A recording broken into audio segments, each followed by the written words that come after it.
Our first question from the emails is from Azan. And he says, what is the ruling on appointing women in leadership positions or high public office positions? The issue is an issue that people usually ask about, and whenever there is a dispute among different people, the logic necessitates that we refer back to the Quran and the Sunnah. Why? Because this is what Allah Azza wa Jal commanded us in the Quran when He said, and if you dispute over an issue, then refer it back to Allah and to the Prophet alayhi salatu wasalam. And this is by all scholars referring to Allah, the Quran, the Prophet alayhi wasalam, the Sunnah. So whenever there is a dispute between you and I, we shouldn't argue and fight about it. Refer it to the Quran and the Sunnah with the understanding of the three favorite generations. This is the decisive,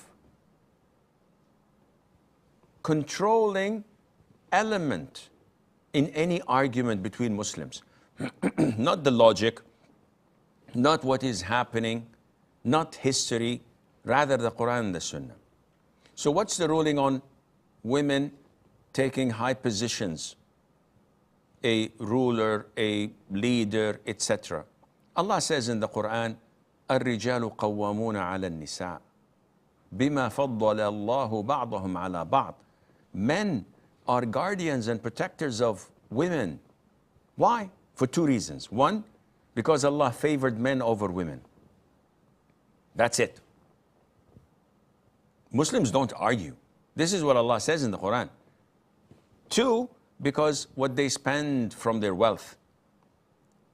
And this is an indication that it's the man's duty to spend over his womenfolk, his mom, his wife, his daughters.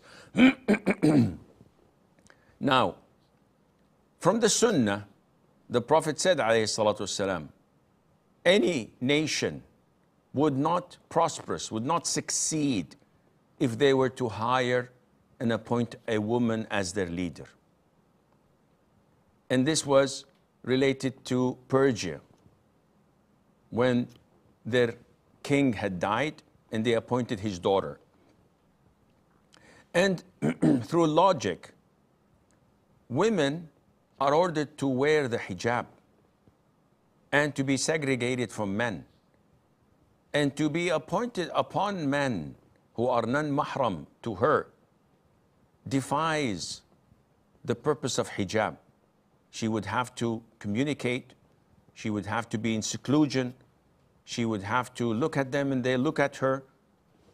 This is not Islam. Maybe it's a different religion, but don't associate this with Islam.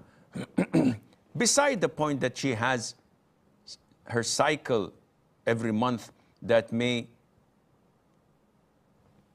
impair or jeopardize or hamper her decision making, among other things. So it is not permissible for a woman to assume a public position or to lead when there is mixing with non-mahram men.